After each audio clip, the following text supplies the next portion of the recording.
If we're serious about peace in the Middle East, then we need to stop pretending that the Israelis are dealing with a rational enemy they can negotiate with, because in doing that, we're helping to feed a massive political lie whose gravitational force has become so great it has warped reality.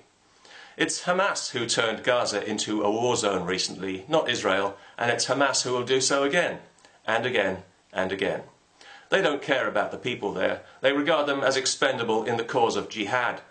Why do you think there are no bomb shelters in Gaza, except, of course, for the brave Hamas fighters who keep telling us they love death more than we love life, yet who scuttle away to safety as soon as the bombs come in, leaving the women and children to fend for themselves? Wouldn't you suppose, as they were lobbing rockets over the border every day, that they would have given some thought to protecting ordinary people from possible retaliation? No, they'd rather build luxury hotels to accommodate gullible Western journalists who can be trusted to portray them as heroic victims and the Israelis as neo-Nazi oppressors. In fact, it's Hamas who are the Nazis. Their political agenda is virtually identical, with the same genocidal, supremacist delusions and the same irrational, violent hatred of Jews for being Jews. Actually, the Nazis have a moral edge on Hamas. They were psychotic, murdering scumbags as well, but at least they didn't use their own people as human shields.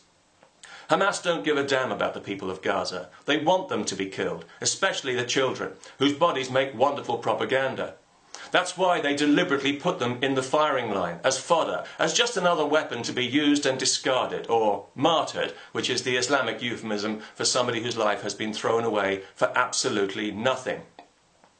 Israel wants peace and has always wanted peace. It's a modern civilized country and a world technological leader. The last thing it needs is war. That should be obvious to everyone.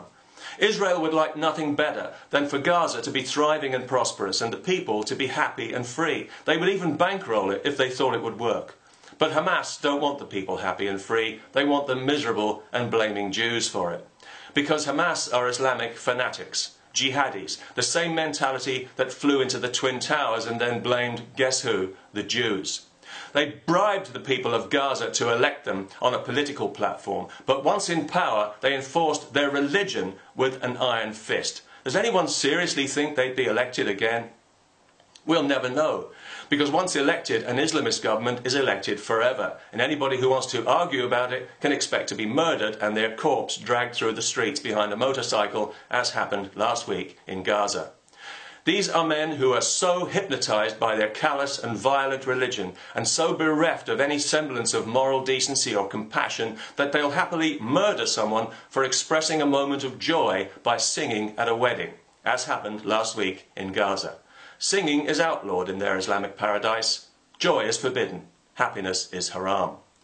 They invoke the Quran in their founding charter, especially the passage about killing Jews. That's a big favourite. And they teach their children that the highest thing they can aspire to is to kill themselves by killing Jews. And these are the people the Israelis are supposed to negotiate with. It would be easier to reason with a rattlesnake. So let's say you're the Israeli Prime Minister. What do? How do you deal with people who want you and everybody like you dead at any price and whose position is not negotiable? Give up territory? Dismantle settlements? That's been tried and it doesn't work, or didn't anybody notice? Israel dismantled settlements and uprooted thousands of people when it withdrew from Gaza. And what did it get? A barrage of rockets and bombs that hasn't stopped to this day. So clearly dismantling settlements doesn't work. What else have we got?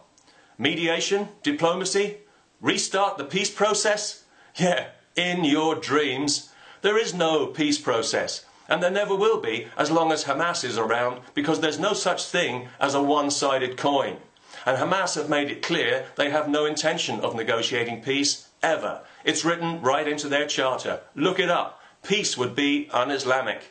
No negotiation and no let-up in jihad. Also enshrined in the Charter, until every Jew in the Middle East has been driven out or killed. That's what they want, and it's not negotiable. Why do we keep pretending that they want something else? The Charter also forbids anybody else from negotiating peace. So if peace ever does break out, we can be sure Hamas will put a stop to it in double quick time. But let's ignore all that and pretend that it's all about territory and politics and have another round of negotiations anyway. Let's hammer out another worthless accord. Let's get round a table and go through the motions again and then hand out Nobel Prizes all round. We have to be seen to be doing something, even if it's nothing. And nothing is what it'll be in spades, because negotiating with the likes of Hamas is like pouring light into a black hole. They don't want peace at any price. They want Jewish blood. End of story.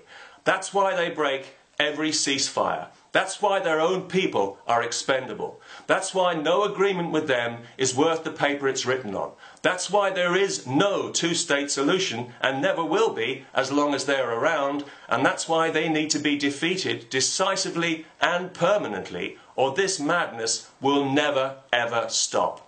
Shaking off these fanatical, violent barbarians is the only way the Palestinian people will ever be truly liberated. And if the rest of us really care about peace, we should be honest enough to admit that.